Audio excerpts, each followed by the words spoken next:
Good afternoon, and thanks for joining us. I'm Grace McKenna. And I'm Danielle Weinhofer. We're following several major stories today, starting with new developments in the Epstein case. A major development in the Donald Trump-Jeffrey Epstein file saga. Trump has signed into law the Epstein Files Transparency Act, which mandates that the Department of Justice release previously sealed documents tied to Epstein within 30 days. The act covers records involving Epstein's detention, finances, travel, and his network of associates.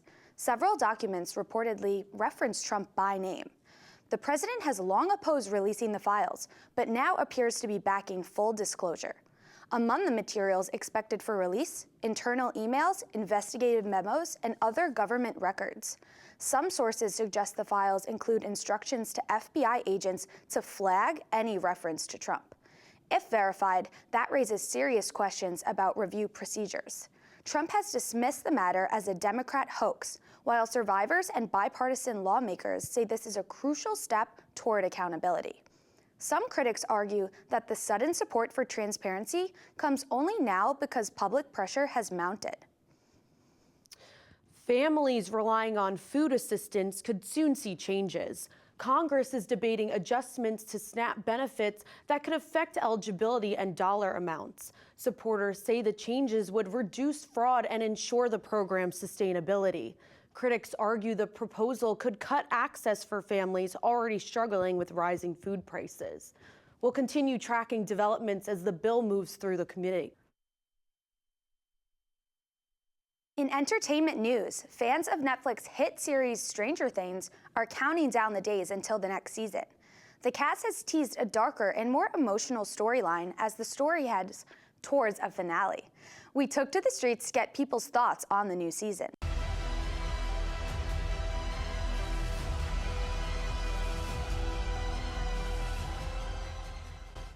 The popular hit show Stranger Things is set to come out November 26, 2025. This will conclude the fifth and final season of Netflix's hit show. Here's what students at UD have to say about the show. Are you excited for the new season coming out? I am very excited for the new season coming out. I'm so excited. I can't wait. I'm very excited. Definitely gonna watch it with all my roommates. It's gonna be a great time. What do you think is gonna happen this season? What are your predictions?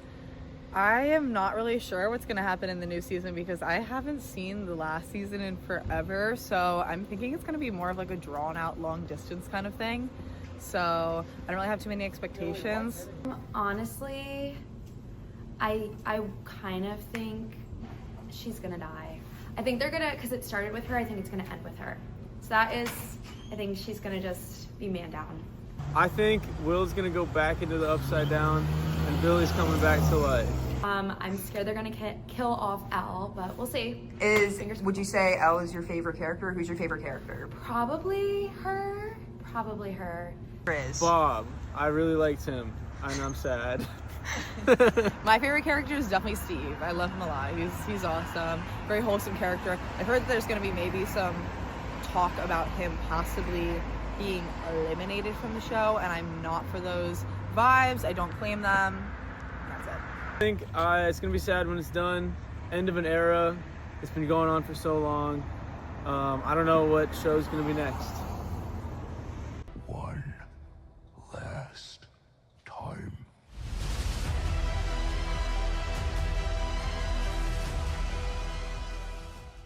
A beloved holiday tradition will return this week as the Macy's Thanksgiving Day Parade will bring giant balloons, floats, and huge crowds to New York City. Performances from Broadway casts and pop stars will fill the route, and organizers say attendance is expected to reach near pre-pandemic levels. The beloved parade is making some new additions to this year's as new floats will be making their debut. Among them are Stranger Things, a Labubu float, and a float made by Lego that is supposed to give the illusion that it is built out of Legos. How unique. Grace, what's your favorite part of the parade? I love when the Rockettes perform. How about you? I definitely like when Santa makes an appearance. With Thanksgiving just around the corner, families across the area are getting ready for the start of the holiday season. From food prep to travel plans, there's plenty to look forward to, and maybe even stress about. We took a look at how local residents are gearing up for the big day and what traditions make this time of year so special.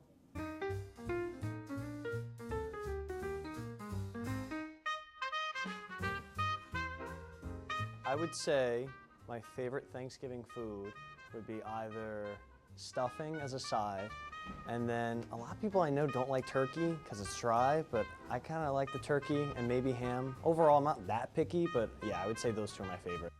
Probably stuffing.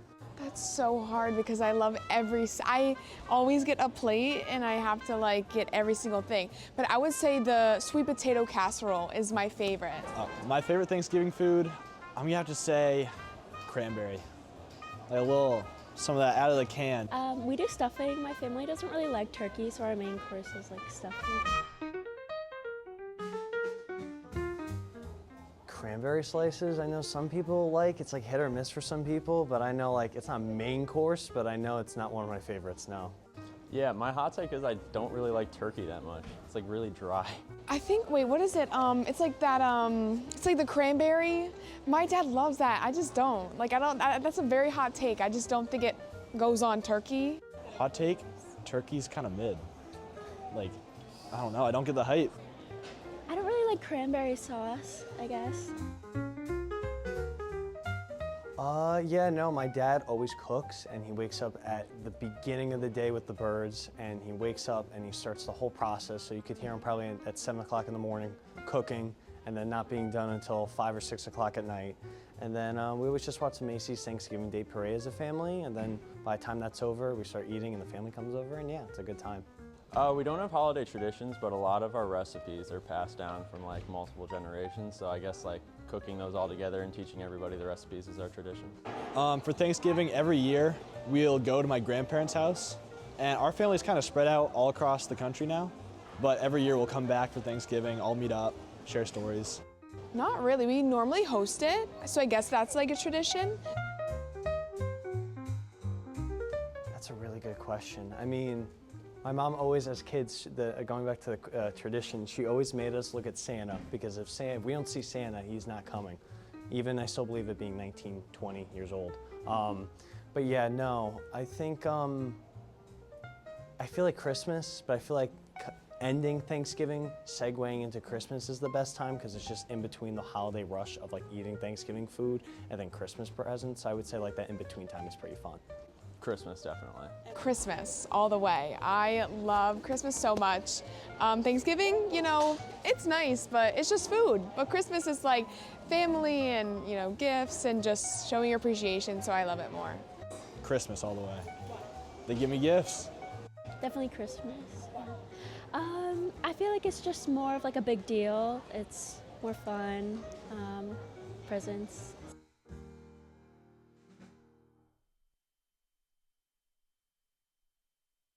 Residents of Newark have found a seasonally decorated tree for the past 30 years on the corner of Academy and Main Street.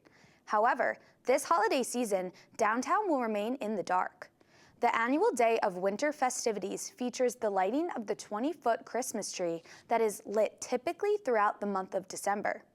Things will look a little different this year, as the University of Delaware has made the decision to move the tree to be displayed in front of City Hall after the one-day Winterfest event.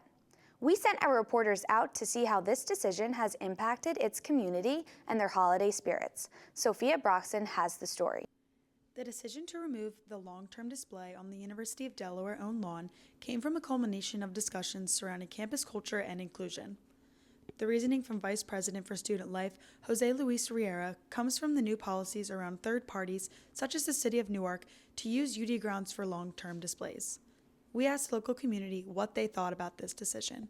I was surprised that they didn't just add a menorah to that. Actually, I'm Jewish, so but I celebrate Christmas and Hanukkah, so that would have been really great to see both of those. So I am surprised that they didn't just add it in rather than taking everything away.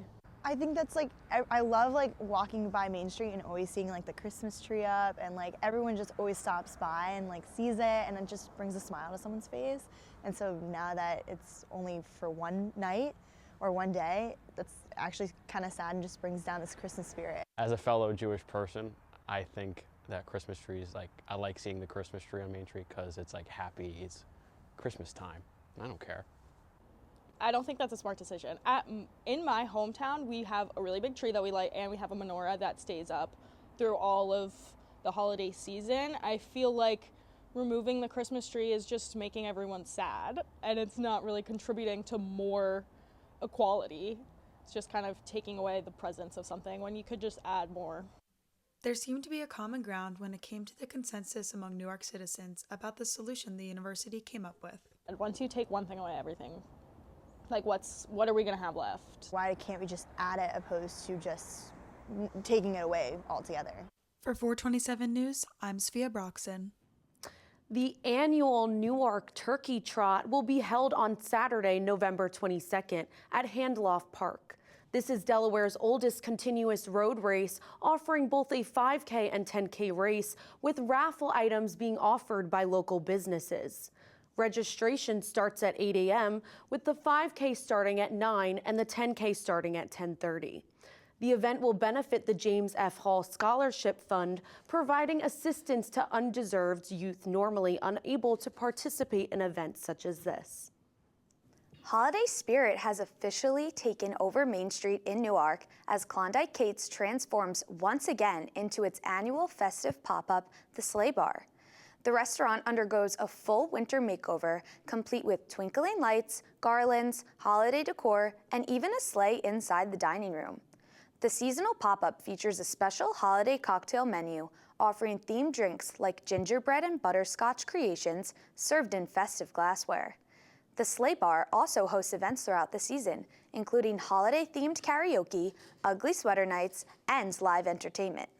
Locals say it's become a must-see spot for getting into the holiday spirit and capturing the perfect festive photo while supporting a Newark favorite. And just in time for the holidays, our team decided to find out which mac and cheese reigns supreme. Is it a deluxe version of the budget-friendly option? Well, we put both recipes to the test. Take a look. In the digital age, we face a myriad of options on an everyday basis. This could be something as simple as the food we eat and the recipes we make. We want to maximize getting the most bang for our buck while cooking something we enjoy. Mac and cheese is a Thanksgiving staple, and today I'm going to show you how to do it 2 different ways based off of recipes I found on TikTok. Both of the recipes mainly include the same ingredients. One of the recipes has a couple extra ingredients which add some flavor to the mac and cheese. For both recipes, you will need pasta, milk, heavy cream or a substitute, butter or a butter substitute, salt, pepper, garlic powder, onion powder, paprika, Colby Jack cheese, and sharp cheddar cheese. For the deluxe version of the mac and cheese, you will need Gouda cheese, sriracha sauce, sour cream, and ground mustard. You will start both the recipes by filling a pot with water and bring the water to a boil.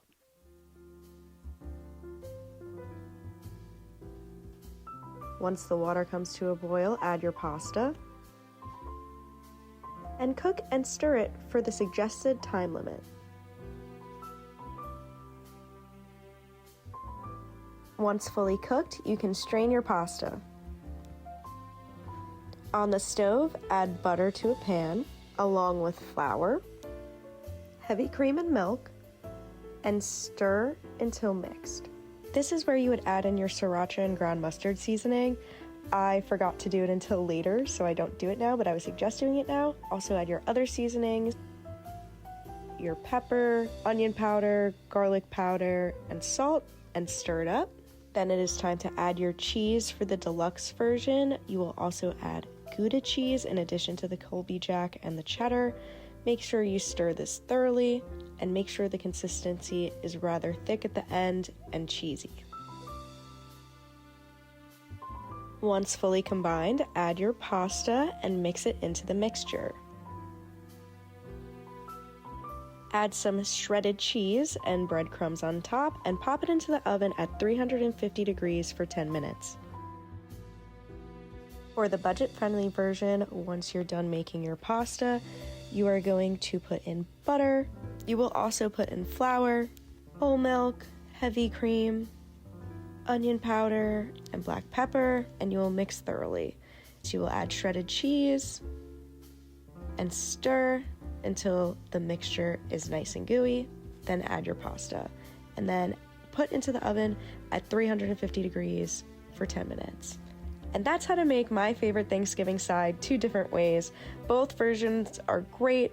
I personally like the one with the sriracha in it, but if you're looking for less spice and a more budget-friendly option, the second recipe is definitely a good way to go. I hope you enjoyed this segment, and with 427 News, I have been Ava Lamb. And lucky for us, we have it in the studio, so me and Grace are going to put this mac and cheese to the test. I'm so excited. Let's try this one first. Oh, we didn't do a cheers. Oh, late cheers. It's good. It's definitely good. You can. I love a spiral pasta. I do. It's a staple. Okay, time for the classic shell. Cheers. Cheers.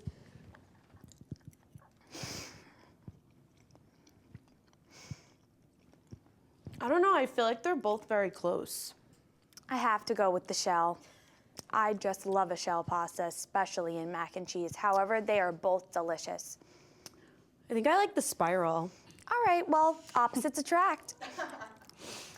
Thank you for tuning in this afternoon. Tune in next time for more developing stories. Thank you for watching.